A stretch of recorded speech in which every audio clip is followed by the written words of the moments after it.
안녕하세요. 저는 오종훈이라고 합니다. 이제 시각예술 작가, 독립기획자, 또 현재까지는 모 사립기관에서 학예 업무를 하고 있습니다. 오늘 이제 강의 주제를 들었을 때 저는 물론 되게 많은 이야기를 이제 떠올릴 수 있었는데 근래에 좀 뭐 특수한 상황이기도 하지만 다양한 키워드들이 좀 대두됐던 것 같아요. 그래서 이제 언택트부터 시작하여서 좀 몇 가지 사례를 준비하였고요. 사실은 이야기는 이제 아마 기승전 컨텐츠라고 얘기는 준비하였는데요. 조금 식상하거나 좀 익숙한 이야기일 수 있지만 한편으로는 제가 이제 그동안 근 10년이라는 시간 동안 지켜봐온 상황과 사례들을 통해서 좀 편하게 이야기를 나누고자 합니다.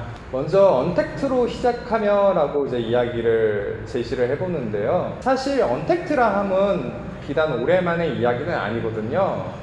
저는 이것을 상당히 오래전 10년 전쯤부터 그런 징조를 찾아볼 수 있었다고 생각합니다. 2010년 이후가 되면서 제 기억에 스마트폰이 대두화됐다고 생각을 해요. 그에 따른 SNS 등 많은 정보 온라인 매체가 이제 활성화되었는데요. 이제 지금은 많은 문화예술과 전시가 사실상 온라인 홍보를 통해서만 이루어지고 있죠.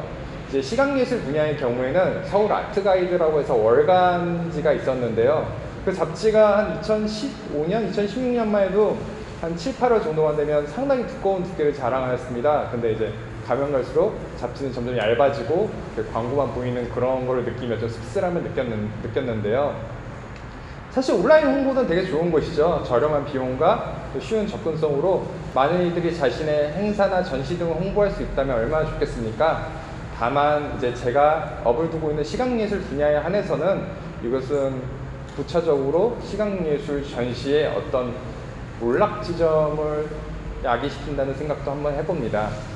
개인 경험으로 이제 얼마 전 광주의 모 공간 대표님과 인터뷰를 할 일이 있었는데요. 저는 주로 이제 서울에서 활동을 하니까 전라남도 광주를 자주 찾아갈 수는 없었는데 그래도 늘 온라인으로 그 공간의 소식을 들을 수 있었습니다. 그래서 인터뷰 도중 대표님 정말 활동 왕성히 하시더라고요. 멋있습니다. 이랬더니 대표님 웃으시면서 혹시 그럼 저희 전시는 얼마나 와보셨어요? 이러시더라고요.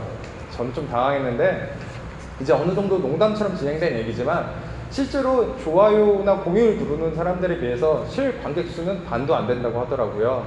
이제 여러 의미가 담겨진 대화이기도 하지만 실제로 근래 많은 문화기관들, 특히 보편적 전시 공간들은 관객이 줄어들고 있는 게 사실합니다.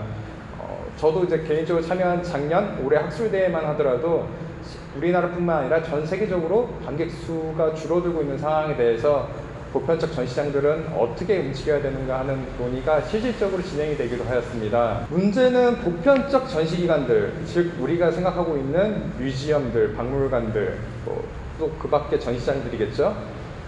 이제 공연예술이나 미디어 장르와는 좀 다르게 보편적으로 가지고 있는 고질적인 문제가 있습니다. 첫째는 현대미술 하면 아마 여러분도 바로 떠올릴 수 있을 정도로 근현대 미술들은 상당히 불친절합니다. 꼭 미술뿐만 아니라 어떤 전시의 방향도 마찬가지겠죠. 특히 근현대 미학이 발달할수록 이제 그동안은 경험과 감상에 초점이 맞춰져 있다면 이제는 조사 그리고 독해에 초점도 많이 맞춰져 있습니다. 더 이상 사전 정보 그리고 리서치가 없으면은 감상하기 매우 어려운 것이 사실이기도 합니다. 두 번째로는 시각예술을 포함한 보편적 전시들이 상대적으로 유동적이거나 관객 커뮤니케이션이 약하다는 것도 있습니다. 시각예술을 포함하여 보통 물리적인 전시들은 특정 기간, 몇 달에서 몇 년까지 나름의 연구를 통해서 결과 발표의 형식을 통해 보여지는데요. 그러다 보니까 즉흥적으로 관객과 커뮤니케이션을 나누는 것은 상대적으로 많이 어렵습니다. 앞서 상기한 문제들을 종합하였을 때 지금 시대에 전시를 본다는 것은 마치 랜덤박스를 하는 것과 비슷하다고 생각도 듭니다. 일정한 기회비용을 투자해서 현장에 방문하였는데 그 전시가 온전히 자신의 기대 심리에 충족한다던가 그 기회비용을 보답받을 수 있다는 확률도 낮고 그러다 보니까 그런 큰 기회비용을 투자하기보다 적은 기회비용 즉 온라인으로 검색을 하고 관련된 작가나 전시의 사진 및 동영상을 감상할 수 있는 시대인 만큼 그 누구도 큰 기회비용을 부담하려 하지는 않을 것입니다. 이제 이런 측면에서 내가 문화 소비에 대한 니즈는 있대 반드시 현장에 방문해야 되거나 그럴 만한 여유가 없는 사람들에게는 온라인으로 문화 감상을 하는 것, 즉 작가를 검색하고 사진과 동영상들을 감상하는 것도 어떤 문화 소비의 한 일환이라고 볼 수도 있겠죠. 한 예시로 지금 국립중앙박물관 같은 경우에는 온라인 전시라고 하여서 360도 카메라, 일종의 포털 사이트에 제공하는 로드뷰 같은 것을 제공하여서 전시장을 이렇게 투어를 할 수 있게끔 만들었습니다. 그리고 특정 유물의 리스트와 이제 디테일한 사진들을 같이 올려서 사실 자리에 앉아서도 컴퓨터로 감상할 수 있습니다. 관련된 유물 리스트를 따로 조회를 하여서 영상이나 더 자세한 설명을 볼 수 있고요.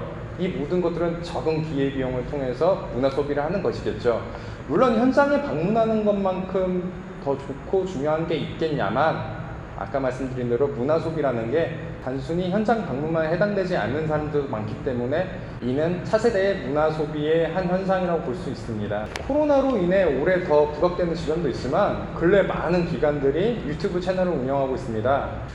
저는 한편으로 관객 부재 시대, 관객이 줄어드는 시대의 한 노력이라고 생각을 하고 있습니다. 이제 결론으로 언택트라함은 비단 올해만의 상황이 아니라 앞서 말씀드린 대로 지난 시간에 거쳐 이용자 수가 격감하고 관객이 더 이상 오지 않는 상황에서 기관들로 하여금 새로운 대안을 마련하는 장이라고 말씀드리고 싶습니다. 그리고 이것은 비단 올해만이 아니라 앞으로도 수없이 부딪히게 될 상황이기도 하겠죠. 이제 그 다음 컨텐츠라는 비결로 넘어가고 싶은데요. 저는 잠깐 대립미술관 얘기를 한번 꺼내보고 싶습니다. 한 10년 전쯤부터 대립미술관은 상대적으로 공격적인 마케팅을 하였는데요. 이에 대해 호불호가 좀 다소 갈리는 편이었고, 부정적인 여론은 전통적 미술관의 격을 해친다라는 평도 없지 않아 있었습니다. 상대적으로 방학 시즌이 되면 열리는 블록버스터 전시라고 있습니다.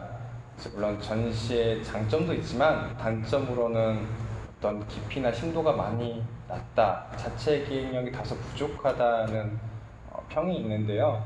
대립미술관의 전시는 이런 블록버스터 전시와 비교될 정도의 경계를 살짝 왔다 갔다 했던 것 같아요. 대림이라는 대기업이니까 가능한 엄청 화려한 라인업으로 전시는 열렸지만 미술관 자체 기획과 연구, 조사를 찾기는 조금 어려운 지점이 있었습니다. 물론 이는 상대적이지만 또 공간적 제약 같은 것도 있겠지만 비교적으로 시각적 다채로움으로 공간을 구성하는 경우가 많았고요. 이에 대해서 관련 시각미술 계열에 있는 사람들에게는 가볍거나 너무 예쁘다는 생각이 들기도 하였습니다. 제일 궁극적인 문제는 셀피존의 등장이었다고 생각을 합니다. 물론 많은 사람들이 전시장에 사진을 찍는 거는 되게 익숙한 일이죠. 또 지금처럼 SNS에 사진을 올리기 쉬운 시대에서는 그것은 당연한 기념비적인 퍼포먼스일 수도 있는데요. 사실 역사적으로 문화예술을 소비한다는 것은 내가 경험하고 감상하는 것도 있지만 한편으로는 내가 경험한 모습, 그거를 소유하고 있는 모습을 타인에게 보여주고자 하는 의도도 있어 왔습니다. 다시 이 셀피존에 대해서 사실 그동안 많은 전시장들은 이것을 수용하지 않았던 것은 아닙니다. 가령 예술의 전당 전시한 봐도 입구, 티켓팅하거나 혹은 전시장에 들어서는 입구에 큰 벽면으로 전시 타이틀과 하이라이트 작품이 있는 공간을 보실 수 있을 겁니다. 그리고 넓게 공간이 트여 있어서 한 사람이 서 있으면 사진 찍기 상당히 좋은 구도가 나오는데요. 이런 식으로 간접적으로 기념 사진을 찍는 것 정도는 융통성 있게 생각을 해왔지만 전시장 내에서 셀카를 찍는다는 것은 타인의 관람을 방해하는 요소로 인식되어 왔습니다. 실제로 저도 초창기 미술관에 근무를 했을 때 셀카를 찍는 행위에 대해서는 조금 자제하거나 당부하는 지점이 있었거든요. 그러나 대립미술관은 적극적으로 이 셀피존, 즉 셀카를 찍는 장소를 전략적으로 활용했다고 생각합니다. 또 그 사진을 찍고 싶게끔, 그 사진을 SNS에 올려서 타인의 관심을 받게끔 적극적으로 잘 활용하였다고 생각을 합니다. 말할 것도 없이 지금 시대에 와서 대립미술관, 디뮤지엄, 구슬모아 당구장은 젊은이들이 많이 찾는 문화적 공간이 되었는데요. 우리가 쉽게 떠올릴 수 있는 전통적인 전시장의 방식보다 좀 더 트렌드적이고 다양한 효과가 가미되어서 말 그대로 사진을 찍기 정말 좋은 공간이 되기도 하였지요. 이후 시간이 지나 지금 많은 전시장들은 셀피존을 적극적으로 활용하고 있습니다. 또 아예 독자적으로 이벤트를 열어 사진을 SNS에 홍보하게끔 독려하기도 하고 있습니다. 즉 셀피존이라는 것은 SNS가 발달함에 따라 필연적인 컨텐츠라는 것이었죠. 그리고 대립미술관은 이를 전략적으로 또 적극적으로 잘 활용하였다고 생각을 합니다. 또 같이 사례를 들고 싶은 게 이제 올해 경기문화재단에서 아트 딜리버리라는 서비스를 시험적으로 운영하고 있다고 하더라고요. 이제 미술사 또 아티스트 이 관련 테마로 이렇게 상자 키트를 만들어서 이제 신청자들에게 이제 배송하는 거죠. 근래 특히 올해 또 코로나로 인해서 이제 육아를 하는 부모들의 경우 그런 서비스를 이용한다고 하더라고요. 이렇게 아이들이 한번 체험학습을 할 수 있게끔 일회성 미술 재료들과 이제 관련 뭐 설명이라고 해야 될까요? 강좌가 있는 유튜브 링크를 같이 이렇게 택배로 보내준답니다. 그럼 부모들은 그 유튜브 영상을 보고 그 상자 안에 들어있는 미술 재료를 통해서 아이들과 같이 즐거운 체험학습을 하는 거죠. 근데 그동안은 좀 뭐라고 해야 될까요? 유아, 어떤 특별한 데이트를 하고 싶은 커플들 이런 사람들에게 좀 대상화되어 있다면 이 아트 딜리버리는 성인을 대상으로 상당히 전문적이고 심도 깊은 내용을 자랑한다고 하더라고요. 그래서 신청 접수 2시간 만에 완판되는 결과를 가져왔다고 합니다. 여기서 중요한 거는 지자체의 협력을 받아야 되는 기관의 입장에서는 어떤 식으로든 실관객 수 혹은 이용자 수 등 결과를 만들어내야 됩니다.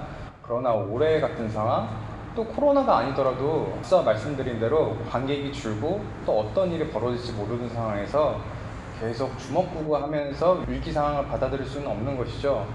그럴 때 이런 딜리버리 시스템, 즉 택배 혹은 온라인 전시를 만들어서 이용자를 들어오게 하는 것들은 실제 발송하는 택배 수가 있고 또 접속하는 이용자의 수에 따라서 카운팅이 올라갑니다. 이것들 또한 실 이용자, 실 관객 수에 포함이 되거든요. 즉 이런 컨텐츠들의 개발은 더 나아지는 것, 최고의 것만이 아니라 어떤 최악의 상황을 피하기 위한 일종의 묘수이기도 하겠죠. 개인적으로 저는 몇 년간 예술인 복지재단에서 진행하는 예술인 파견 사업에 참여하였습니다. 예술인 파견 사업에 대해서 잠깐 말씀을 드리자면 공모를 통해서 사업체와 예술가들을 모집합니다. 그리고 특정 수의 예술가들과 사업자 하나씩 매칭하여서 다수의 팀을 한 해 반년간 지원을 하게 되는데요. 이 사업의 목적은 1차적으로는 예술가들에게는 사업체와 계속 지속적으로 관계를 가지면서 자신의 재능을 사회적으로 활용할 수 있는 부분을 발견하는 것이고 또 사업체도 예술가를 통해 자신들의 니즈를 충족시키는 것에 있습니다. 그러나 최근 파견 사업의 오리엔테이션에 참여하면은 지속적으로 강조하는 것이 바로 발전 가능하고 비전이 있는 컨텐츠의 개발입니다. 이 말은 반대로 그동안 예술인 파견 사업의 결과물들, 즉 예술인들과 사업체의 매칭이 대부분 일회성, 단발성으로 끝난다는 것을 알 수 있습니다. 물론 피치 못할 이유도 있을 수 있지만 예술인 복지단에서 파견 사업을 진행하는 것은 단순히 반년간 예술인들의 생계를 지원한다는 것은 아니거든요. 매칭된 해당 사업체든 혹은 그 후에 어느 곳에서든 예술인들이 자신의 재능을 실제로 사회에 적용 가능한 어떤 방법과 비전을 가지게끔 하는 것이 목적인데 파견 사업들의 어떤 결과들은 일회성 전시 혹은 행사 등으로 끝나는 경우가 많다고 하더라고요. 벌써 파견 사업이 진행된 지 몇 년이 되었고 수천 팀이 탄생할 것입니다. 그만큼 발전 가능하고 비전 있는 컨텐츠를 개발하는 것은 쉽지 않다는 것을 알 수 있겠죠. 이는 또한 근래 공공사업에 대해서도 얘기해 볼 수 있을 것입니다. 한 예로 문화예술진흥법에 의해서 빌딩이 건설될 시에는 그 건설 금액의 어느 정도를 조형물을 같이 배치하도록 권하고 있었는데요. 이것이 의무화가 되면서 수많은 조형물들이 도심에 세워지게 되었습니다. 그러나 이것은 많은 문제를 야기하였는데요. 특정인의 사업 독점이나 편법 같은 것도 있겠지만 무엇보다 지나치게 일회성, 단발성으로 끝난다는 것이 문제였습니다.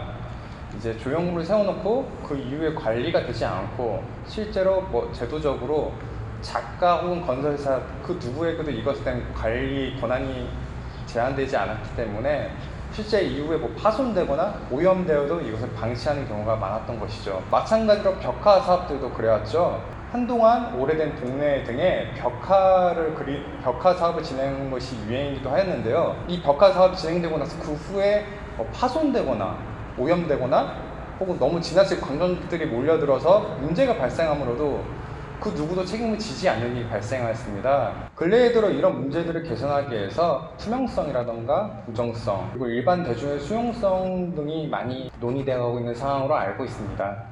이제 결론으로 좀 넘어가면서 얼마 전 국제갤러리에서 에이스트릭트라는 팀의 전시가 상당히 많은 이슈를 불러왔습니다. SNS에서도 호불호가 상당히 갈렸는데요. 다소 표현이 좀 어려울 수 있는데 사실상 예술은 그동안 스스로 제품과 차별되기 위해서 무수한 노력을 해왔습니다. 하지만 이제 에이스트릭트라는 특성한 업체 그리고 거기에서 전략적으로 구성된 팀이 나름은 국내 명망 있는 갤러리에서 전시를 한다는 것은 많은 예술가들에게 어떤 박탈감마저 안겨준다는 얘기가 있었습니다. 사실 이것은 근대에 들어서 많이 반복되는 일이었는데요.